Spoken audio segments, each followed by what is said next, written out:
Bonjour tout le monde, bienvenue à ce nouveau rendez-vous de Folie douce. Ici Yvan Bugeaud. Dans quelques minutes, je reçois Jean-François Plouffe d'Action Autonomie qui vient nous parler des 25 ans d'Action Autonomie. Plus tard à l'émission, à l'Espresso et à l'Espresso allongé, le sujet sera « Hitler était-il un malade mental ?» En début de deuxième demi, notre invité est Mitsou Lefebvre-Lafrance qui vient nous parler pour sa part du rebond. Alors tout ça dans le menu de Folie douce cette semaine. On commence en chanson avec Cléa Vincent et la chanson s'intitule « Je ne m'y attendais pas ». Bienvenue à Folie douce.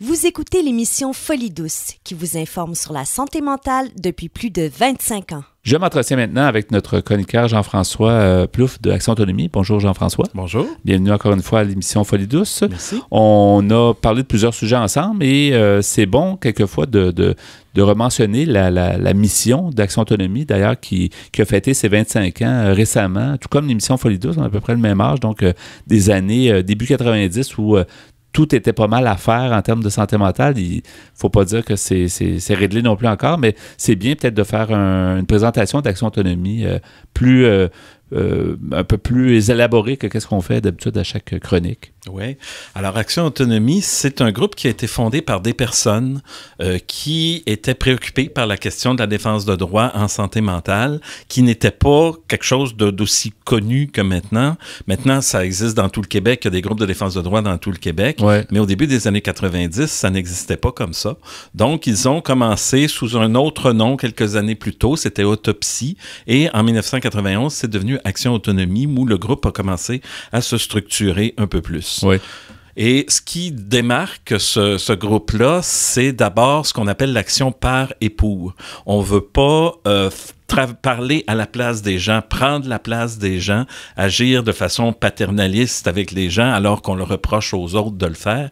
Donc, nous, ce qu'on veut, c'est plutôt pas parler en leur nom, mais leur donner des outils pour qu'elles-mêmes puissent faire valoir leurs droits. Et ça a toujours été comme ça depuis le début. Vous avez été assez fort, c'est pas évident, c'est facile de changer de direction si on tient pas les guides serrés. Dans le fond, si on fait pas toujours attention à notre mission, c'est facile de se perdre. Oui. Mais je pense que vous avez réussi à conserver cette idée-là du départ. D'ailleurs, le nouveau nom qui a été adopté en 1991 rappelle cette mission-là. On est dans l'action avec les personnes, mais on préserve leur autonomie. Est-ce qu'il y a des gens du début de 91 qui sont toujours là? On en a quelques-uns. C'est sûr qu'en santé mentale, les gens vont et viennent. À un moment donné, puis c'est correct et c'est normal, on passe un peu à autre chose dans notre vie quand on a vécu des problèmes de ce côté-là.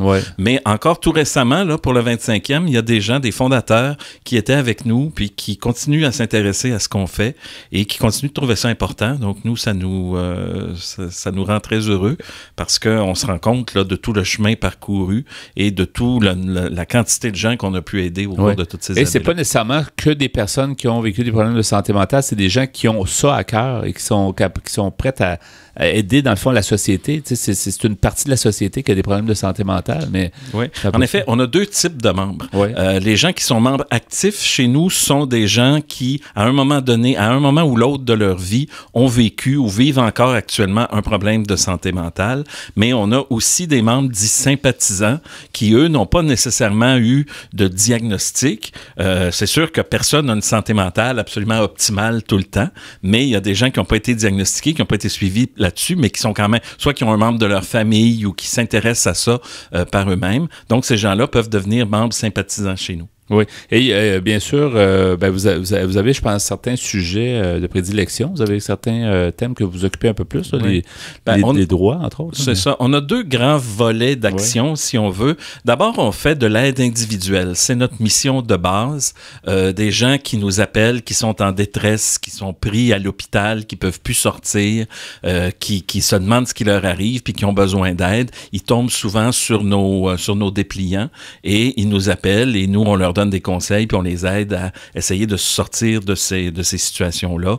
Donc, on retrouve beaucoup des gens donc qui sont en garde en établissement en vertu de la loi P38, des gens qui sont forcés de prendre des médicaments contre leur gré, puis qui ont des jugements de cour, ce qu'on appelle des ordonnances de soins ou des autorisations judiciaires de soins.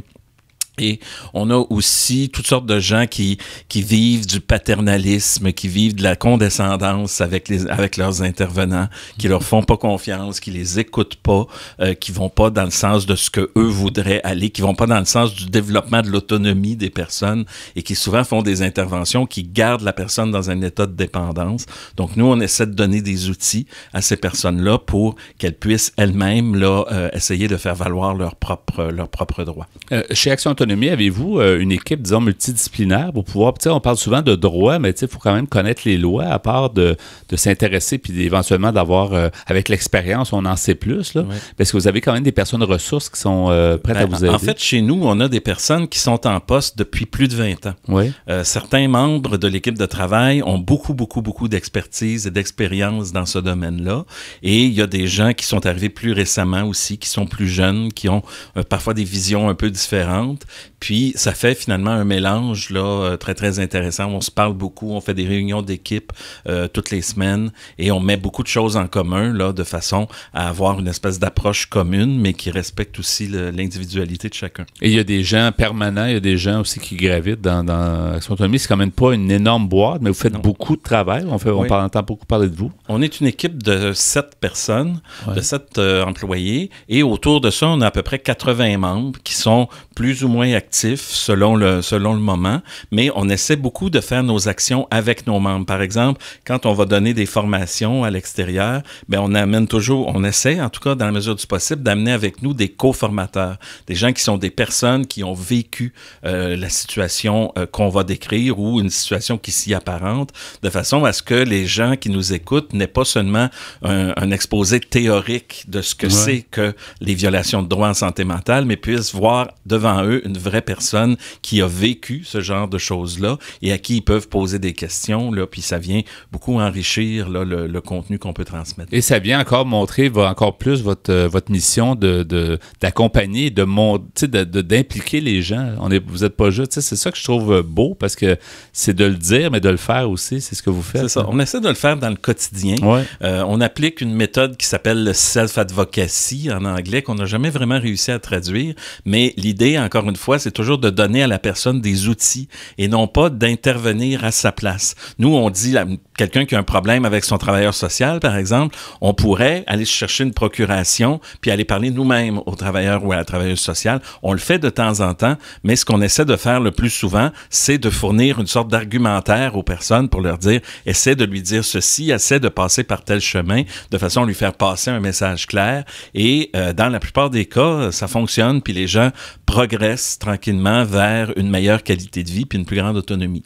Oui, on parlait des deux volets, donc l'aide individuelle, l'action collective, on entend beaucoup parler de vous aussi, les grandes questions, que ce soit le PASM ou que ce soit des grands sujets là, qui intéressent la population en rapport avec la santé mentale. Vous êtes présent et vous frappez fort quand c'est le temps. Là. On essaie d'être le plus présent possible dans les médias quand il y a des événements qui impliquent, on a entendu parler de certains ces derniers mois, des gens qui sont étiquetés avec problèmes de santé mentale et qui sont victimes ou qui posent des gestes violents, etc. Ouais.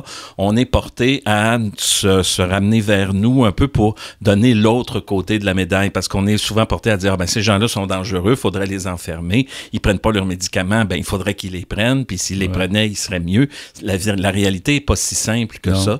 Et nous, on réussit, dans la mesure du possible, à donner le revers de la médaille, puis à faire évoluer l'opinion publique un petit peu vers plus que ce qu'on peut voir là, à première vue de ces personnes. Et je pourrais dire qu'Action Autonomie aussi est considérée comme très crédible aussi. Il y a certains groupes, des fois, tu as l'impression qu'il n'y a pas le côté crédibilité, mais dans votre action, il y a une action, disons, dynamique et présente et tout ça, mais ce que vous dites fait du sens. Donc ça... Ouais.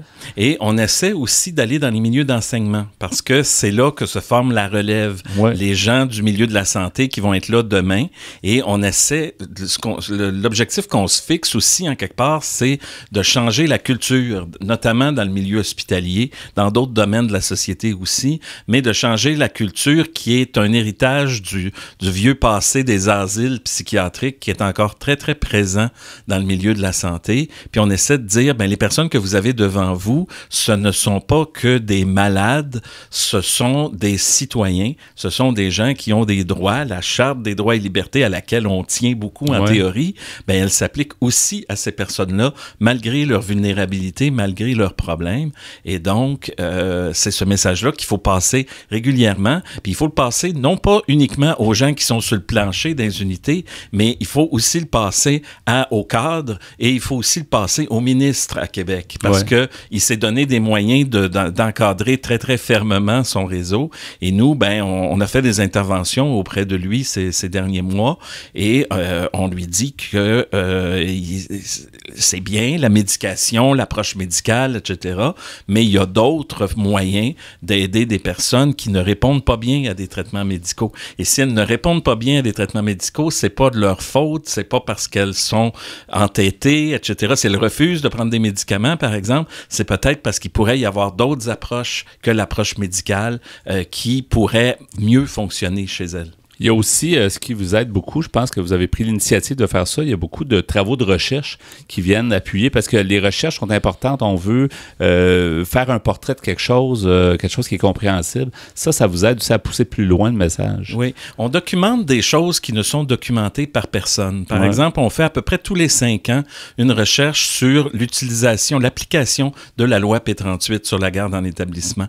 Le ministère de la Santé et des Services sociaux a à peu près aucune donnée là-dessus. C'est nous qui colligeons ces données-là et qui les partageons par la suite avec le ministère et avec l'opinion publique. Et si on n'était pas là pour faire ça, il n'y a personne qui le ferait. Et ces gens-là seraient enfermés, privés de leur liberté arbitrairement, dans l'indifférence la plus générale parce que ces gens-là n'ont pas de voix, ne peuvent pas faire de bruit, n'ont pas beaucoup de crédibilité. Ils portent ce que nous, on appelle le stigmate de la folie qui leur enlève toute espèce de crédibilité. Et donc, personne ne s'occupe d'eux.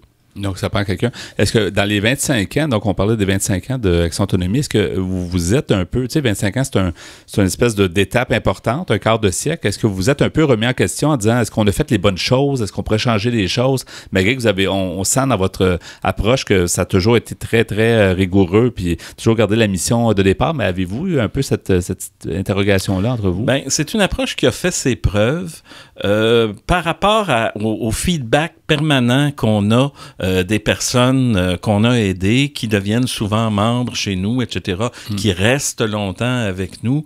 On est sur l'impression que notre approche est la bonne et bien sûr, elle se raffine. On essaie là, de trouver des moyens nouveaux d'intervenir, de trouver des nouvelles façons de se faire comprendre, par exemple, des nouvelles générations. Il faut ajuster un peu notre langage, etc., puis nos messages. Mais en général, c'est une méthode, c'est une approche qui nous semble avoir fait ses preuves et on entend poursuivre dans cette voie. Oui, vous êtes confortable avec ça, puis on est bien content que vous puissiez aussi nous l'expliquer ici en ondes. On a quelques secondes encore, Jean-François, pour bien sûr les coordonnées, Action Autonomie. Vous êtes très rejoignable et très ouvert justement aux gens qui veulent en savoir plus, allez vous voir, peu importe. Voilà. Et effectivement, s'il y a des gens qui veulent devenir membres de notre organisme, qu'ils aient ou non un passé en santé mentale, on accueille tout le monde. On fait pour les nouveaux membres des rencontres d'information pour leur expliquer exactement là, comment nous on fonctionne, puis c'est quoi la contribution qu'ils peuvent apporter à ça. Donc c'est vraiment une approche très transparente qu'on offre. Donc s'il y a des gens qui sont intéressés par ce qu'on fait, ils peuvent nous rejoindre au 514-525-5060 ou ils peuvent aussi consulter notre site internet au www.actionautonomie.qc.ca. Merci beaucoup, Jean-François Plouffe, d'avoir été des nôtres et on a encore mieux connu Action Autonomie et on va le connaître encore dans tes prochaines chroniques. Ça a été un plaisir, comme à chaque fois. Oui, merci beaucoup. À bientôt. Au revoir. Au revoir. Nous apprécions toujours vos commentaires par téléphone. Composez le 514-990-9604. 514-990-9604. Nous voici maintenant rendus au bloc Espresso. Bonjour Pierre Laporte. Salut Yvan. Bonjour Ghislain Malo. Bonjour. Alors aujourd'hui, Pierre, tu nous poses la question, Hitler était-il un malade mental? Tu y vas fort? Question tendancieuse. Oui, mais je pense qu'il y a beaucoup de gens qui diraient oui, c'est un malade mental. Mais il y a un monsieur, un médecin français du nom de Paul Lefort, qui avait écrit un livre qui s'appelait L'escroc. Et il dressait le portrait d'Hitler à travers le prisme de la psychiatrie moderne. Le livre L'escroc est aux éditions Percé. Oui, pourquoi je vous parle de Hitler aujourd'hui? C'est que en 2015, on fêtait les 70 ans de la fin de la Seconde Guerre mondiale. Et il y a eu beaucoup de documentaires là-dessus qui sont passés à la télévision et ils ont passé en reprise aussi assez souvent. Puis ça me faisait penser à ce que... Oui, c'est sûr qu'on peut croire que Hitler pourrait être un homme si méchant, devait avoir des problèmes de santé mentale, et ses proches collaborateurs aussi. Ça n'a jamais été mentionné ou il n'y a jamais eu comme de diagnostic. Ouais, mais sauf que... en tout cas, ce monsieur, Paul Lefort, lui a examiné Hitler, a fait le portrait d'Hitler. Sauf qu'on ne peut pas absoudre ses crimes pareils. Non, mais tu vas voir au fur et à mesure de l'article. Alors, il nous dit, question fondamentale, Hitler était-il porteur d'un trouble mental ou était-il sain d'esprit? Dès son jeune âge, il apparaît comme un enfant brouillon et entêté, ne consacrant son attention qu'à ce qui l'intéresse et peu enclin à assumer ses responsabilités. Il ne réussit pas même à obtenir son diplôme d'études secondaires.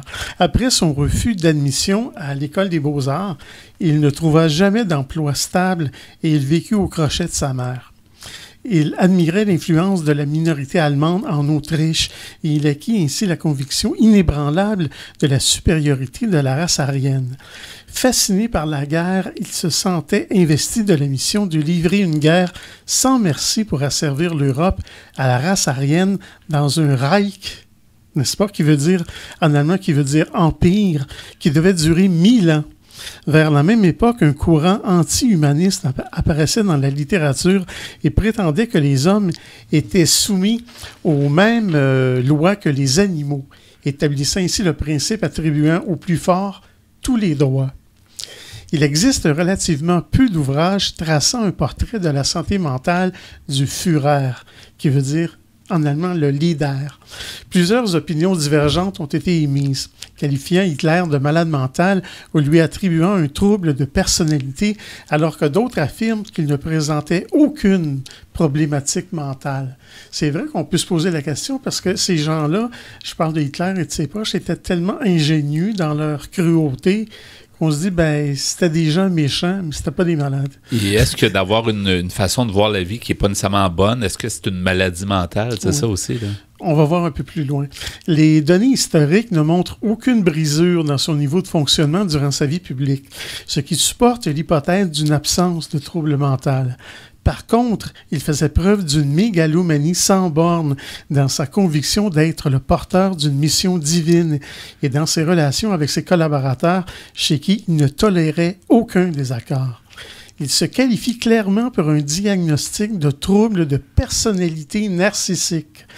D'autre part, le mépris qu'Hitler démontrait devant les valeurs permettant des rapports harmonieux entre les personnes comme l'honnêteté, la sincérité et le respect de ses engagements, ainsi que son choix explicite pour le mensonge et la tromperie le qualifie pour un trouble de personnalité antisociale. Enfin, l'absence totale de compassion envers la souffrance, le vide affectif dans ses relations interpersonnelles et l'absence de peur ainsi que le choix de s'exposer dans des situations risquées soulèvent une possibilité de diagnostic de psychopathie. Et s'il y avait eu le DSM-5 à l'époque, je pense qu'il y aurait probablement eu plusieurs diagnostics là, sur Hitler. Sûrement. Mais ça ne l'aurait pas empêché quand même d'être élu. Il a été élu, oui, c'est vrai, parce que c'était un excellent manipulateur de foule. Mais il a fait exécuter, ou il a exécuté lui-même tous ceux qui s'opposaient à lui. Après sa victoire. Alors, ça dépend comment on regarde ça. Son diagnostic final se lirait donc comme suit. Trouble de personnalité mixte, narcissique et antisocial avec traits de psychopathie. Ceci implique que le dérapage nazi, avec son cortège de violence et de cruauté, ne peut pas être considéré comme un accident de parcours déclenché par un malade mental. Il s'agit d'un projet longuement préparé qui a bénéficié d'un contexte favorable et qui a été piloté par un fanatique déterminé à atteindre des objectifs raciaux indéfendables par n'importe quel moyen. Là, je saute un peu plus loin. M. Stanley Milgram de l'Université Yale a réalisé une étude au début des années 60 sur les éléments influençant le comportement lors de conflits entre l'autorité et la conscience individuelle. On faisait croire aux sujets observés qu'il s'agissait d'une expérience sur l'apprentissage par la punition. Et on avait placé derrière une vitre un présumé apprenant qui devait retenir des mots sous peine de recevoir un choc électrique d'intensité croissante. Sous la direction d'un expérimentateur, les sujets devaient initier l'administration de chocs à 15 volts, puis ils devaient augmenter par palier de 15 volts jusqu'à une puissance maximale de 450 volts. En fait, l'acteur ne recevait aucun choc électrique, mais il simulait une souffrance croissante et à partir de 150 volts, il suppliait de mettre fin à l'expérience. J'y reviendrai tantôt. Oui, on poursuit sur Hitler était-il un malade mental plus tard à l'émission. Merci Pierre, merci Ghislain. Demeurez des nôtres à Folie douce.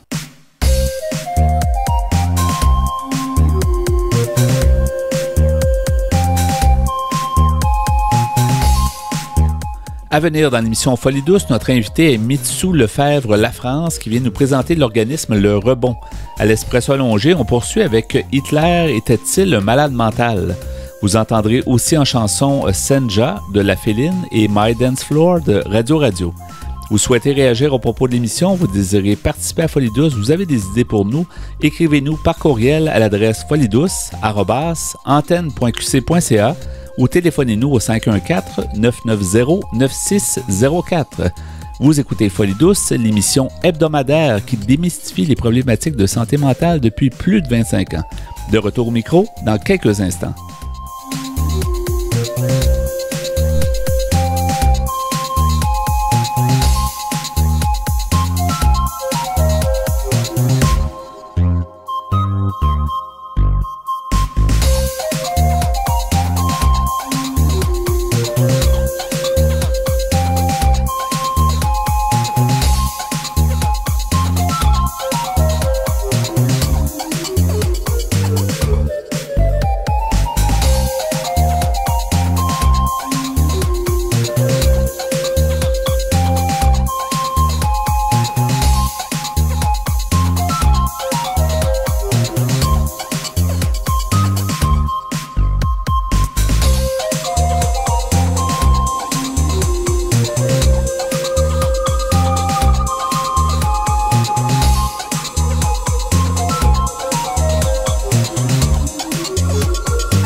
De retour au micro à Folie douce, qui vous renseigne sur les difficultés émotionnelles. J'ai le plaisir d'accueillir mon invité qui est Mitsou Lefebvre-Lafrance. Bonjour Mitsou.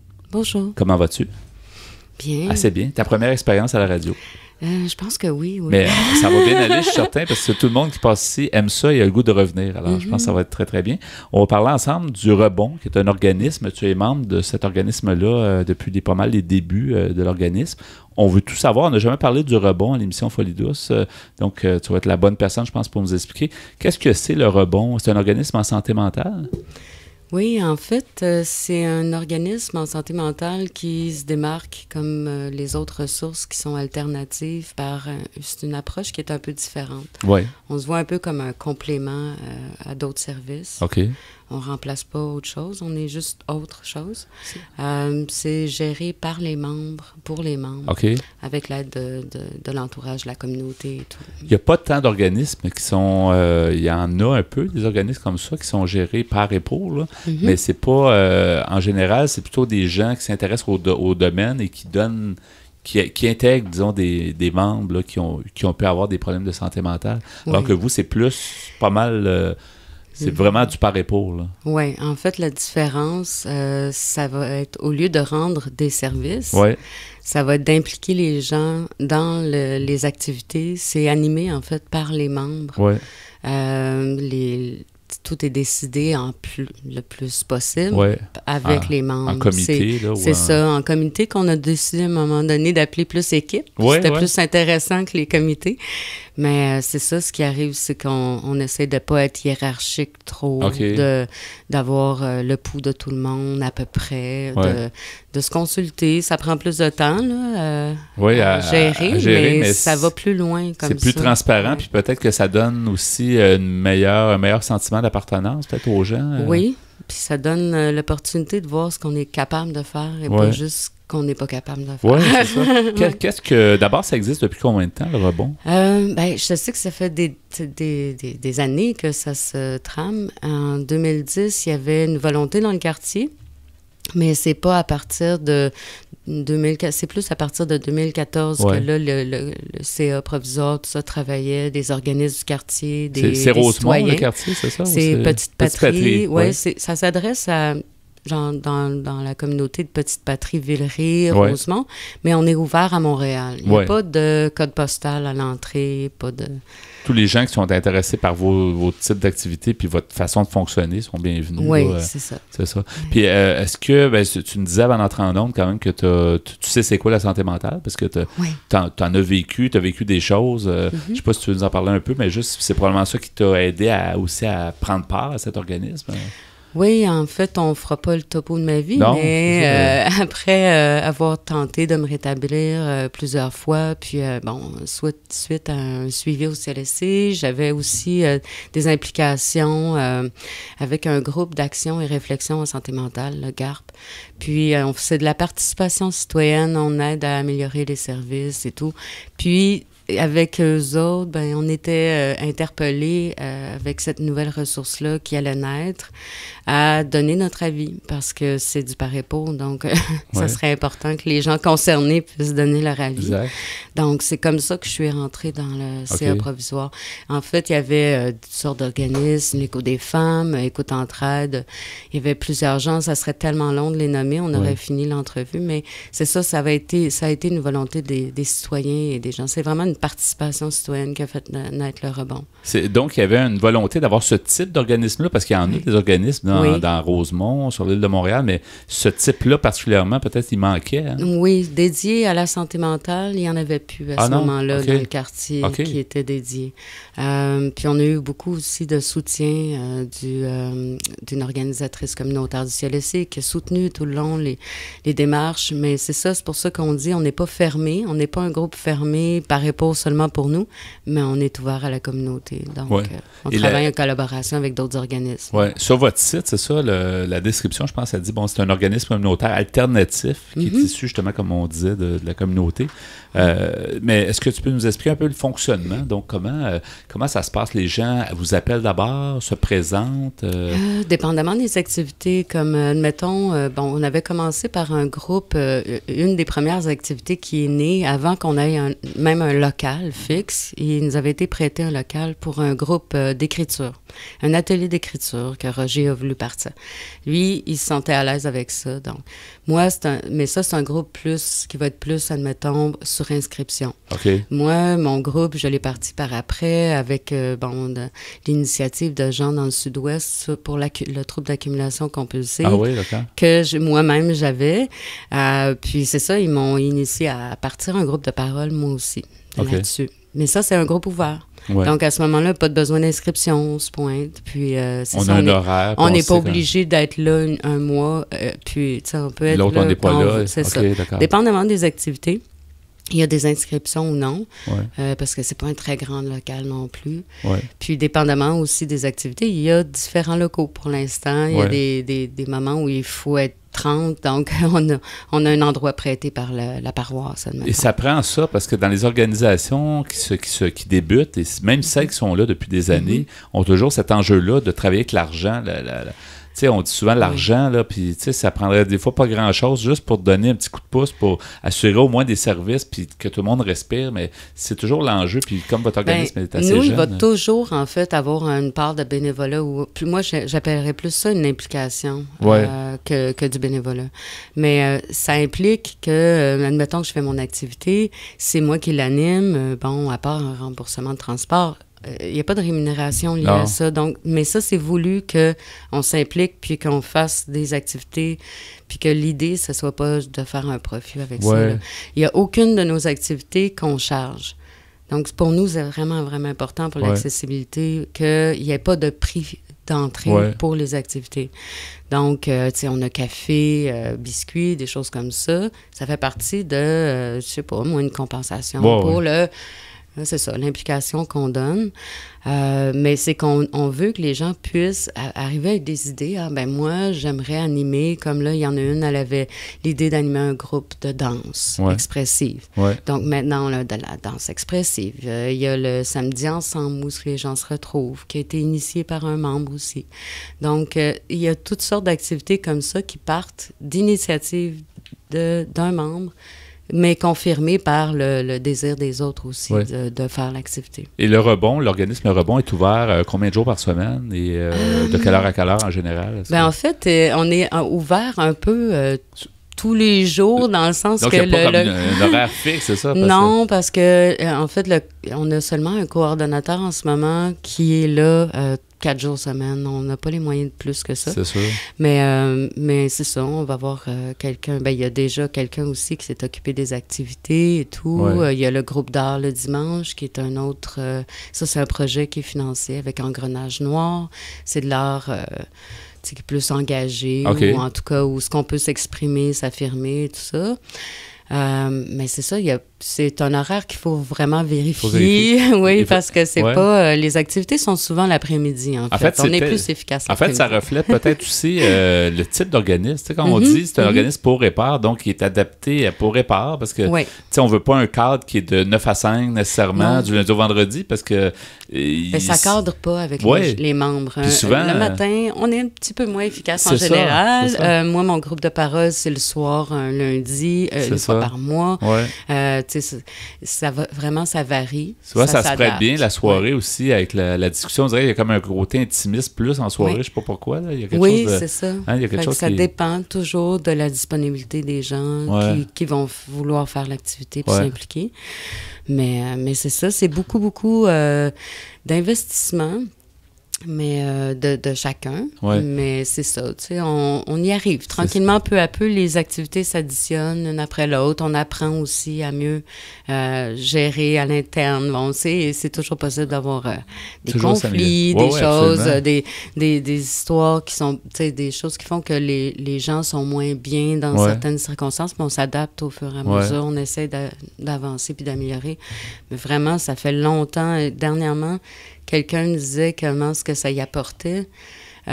Puis juste de me dire que des fois, je peux avoir une image que quelqu'un va se dire « Aïe, moi aussi, peut-être que je pourrais faire une activité. » Puis il y a quelqu'un qui me dit « Tu m'as inspiré à en faire une. » Puis tout ça, moi, ça m'a redonné confiance. Et c'est ça qui est thérapeutique.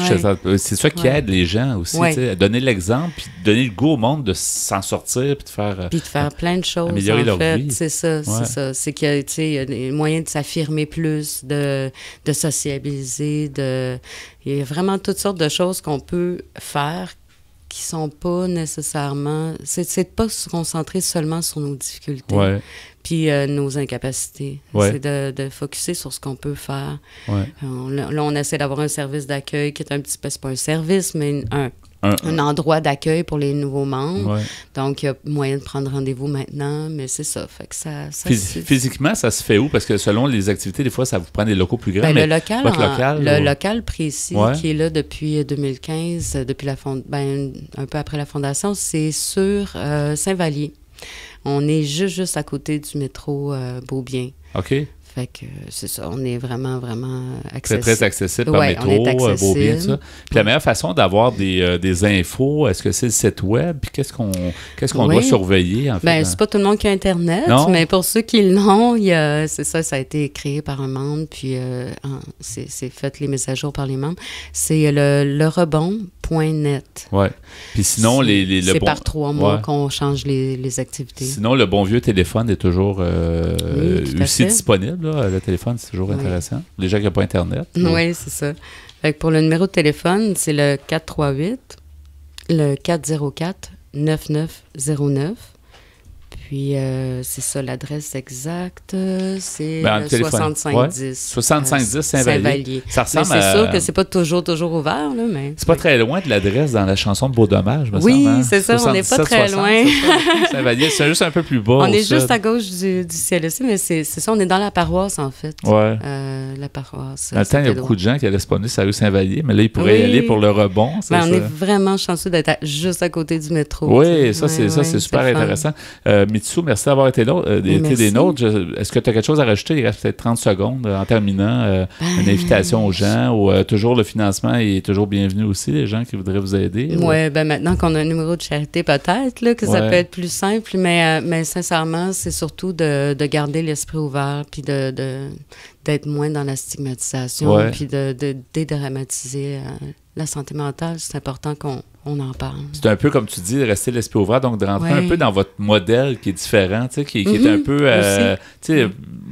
non péjorativement, là, de rentrer dans votre folie puis rentrer dans votre façon de voir les choses. Exactement. C'est vraiment bien. Merci beaucoup, Mitsu, d'avoir été des nôtres et puis bonne continuité avec le rebond, donc le rebond.net pour les gens qui veulent en savoir plus. Merci et à une prochaine. Bonne continuité. Bye bye. Vous voulez mieux nous connaître et communiquer avec nous? Visitez notre site internet au www.antenne.qc.ca. antenne.qc.ca. Poursuivons donc au micro avec l'Espresso allongé, le même sujet entamé plus tôt, Pierre. Hitler était-il un malade mental?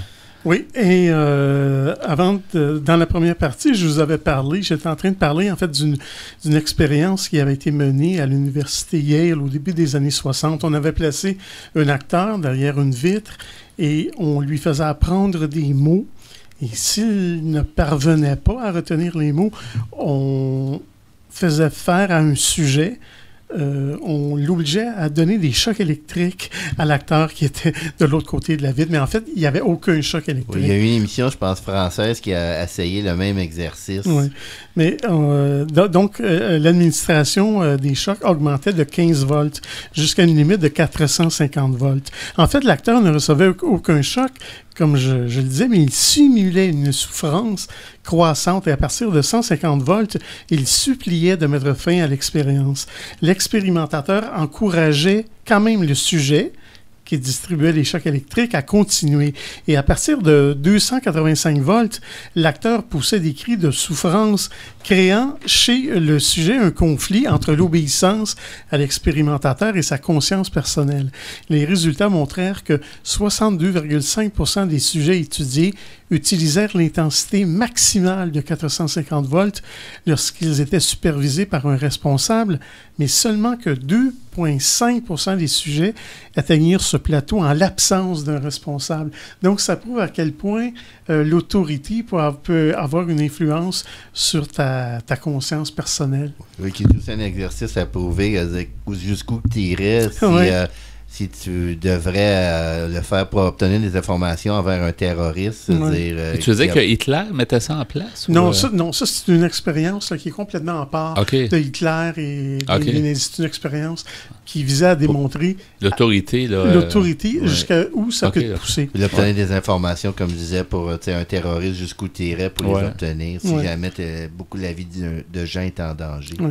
Alors, pour revenir à Stanley Milgram de l'université Yale, qui avait concocté cette expérience, il avait demandé à 40 psychiatres de prédire les résultats de cette expérience et il y avait un consensus sur la prédiction qu'aucun des sujets n'oserait utiliser la puissance électrique maximale. Cette recherche apporte un éclairage étonnant sur la perception que nous avons de la nature humaine. Je reviens maintenant, je saute plus loin, je reviens avec les nazis. On retrouve aussi le rôle de la passivité de la nature humaine. À titre d'exemple, suite suite aux persécutions juives en Allemagne et en Autriche, le président des États-Unis, Franklin Roosevelt, convoqua une rencontre internationale à Évian, en France, du 6 au 16 juillet 1938, dans le but de venir en aide aux réfugiés juifs fuyant le nazisme. 32 pays participèrent à cette conférence, mais les résultats furent très décevant. La République dominicaine fut le seul pays à ouvrir ses portes à un nombre important de Juifs. Albert Einstein, encore mon ami Albert, il voyait juste quand il avait écrit « Le monde est dangereux à vivre, non pas tant à cause de ceux qui font le mal, mais à cause de ceux qui regardent et laissent faire ». Un peu plus loin, Hitler fut un politicien extrêmement doué. Et son magnétisme puissant lui permit d'obtenir l'appui inconditionnel de nombreux collaborateurs qui endossèrent avec fanatisme son idéologie sur la supériorité raciale aryenne et sur l'objectif de créer une race de seigneurs susceptible d'imposer un ordre mondial. C'est pour ça, en fait, qu'il y a eu un certain succès, parce qu'il y a eu des appuis assez tôt, finalement. Oui, comme je le disais un peu auparavant, c'était un excellent manipulateur, et ses proches aussi. Des hommes très intelligents, mais avec d'énormes problèmes de personnalité. Au procès de Nuremberg, Joachim von Ribbentrop avait confié au psychiatre Kelly, au psychologue Gustav Gilbert, l'importance du lien que leur attachait à Hitler. Il avait dit « Même si je suis emprisonné pour le procès de ma vie, si Hitler entrait dans cette pièce et me commandait n'importe quoi, je lui obéirais immédiatement sans aucun égard aux conséquences. » Tu vois, lui, il admettait prêter allégeance à son chef, peu importe pourquoi. Et le puissant magnétisme d'Hitler lui permit de recruter des collaborateurs fanatiques et ingénieux qui jouèrent un rôle de premier plan dans la nazification de l'Allemagne. Sans le sens de l'organisation de Martin Bormann, qui consignait tous les ordres et les discours du Führer, la gestion interne de l'Allemagne aurait été chaotique. Sans le génie de la propagande de Goebbels, Hitler aurait eu beaucoup de difficultés à substituer les valeurs traditionnelles en Allemagne par une idéologie anti-humaniste et raciste. On a encore peu de temps, mais je n'aurai pas le temps de lire tout l'article, mais je continue. La répression des opposants et de l'opinion publique aurait été moins efficace, on s'en doute. Sans la mise sur pied par Himmler, un autre proche collaborateur, d'un programme d'entraînement et de conditionnement à un protocole d'obéissance absolue aux ordres, Hitler aurait rencontré beaucoup de résistance dans l'exécution des tâches les plus cruelles. Alors, c'est tiré d'un livre qui s'appelle « L'escroc » et c'est écrit par M. Paul Lefort aux éditions Percé. Mais vous allez voir l'article aussi sur Internet en tapant « L'escroc ». Merci beaucoup, Pierre, pour ce sujet. Donc, Hitler était-il un malade mental? Merci, Chelin, aussi pour ta participation. On continue en chanson à Folie douce. Vous syntonisez l'émission Folie douce, celle qui vise à changer les perceptions négatives reliées au monde de la santé mentale. Pour compléter ce rendez-vous de Folie douce, on va faire la nomenclature des chansons, Ghislain. Oui. Donc, on écoutait en début d'émission « Je ne m'y attendais pas ». De Cléa Vincent. On a pu entendre « Burning Flame ». Du groupe de Franklin Electric. En deuxième demi, on a entendu « Senja ». Oui, de La Féline. Et à l'instant, My Dance Floor. De Radio. Merci beaucoup pour votre choix musical à toi et à Pierre. Merci Pierre pour la mise en onde. Bienvenue. Et merci également pour ton bloc Espresso et Espresso allongé où tu nous as posé la question « Hitler était-il le malade mental ?» On n'a pas vraiment répondu à la question, mais d'une certaine façon, je pense que... c'est plutôt des graves troubles de la personnalité. C'est ça. Et s'il avait été de notre époque, je pense qu'il aurait été diagnostiqué certainement. Oui. Là. Merci beaucoup pour ce sujet, c'est intéressant. Je remercie notre collaborateur Jean-François Plouffe d'Action Autonomie qui nous a parlé des 25 ans d'Action Autonomie, qui nous a parlé aussi de la mission et nous a rappelé un peu ce que fait Action Autonomie dans la société pour la santé mentale et pour les gens. On a eu notre invité Mitsou Lefebvre-Lafrance qui nous a présenté l'organisme Le Rebond. Donc tout ça dans le menu cette semaine à Folie douce, c'est Yvan Bugeaud à l'animation. Bonne semaine à tous et à la prochaine Folie douce. Au revoir.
Pop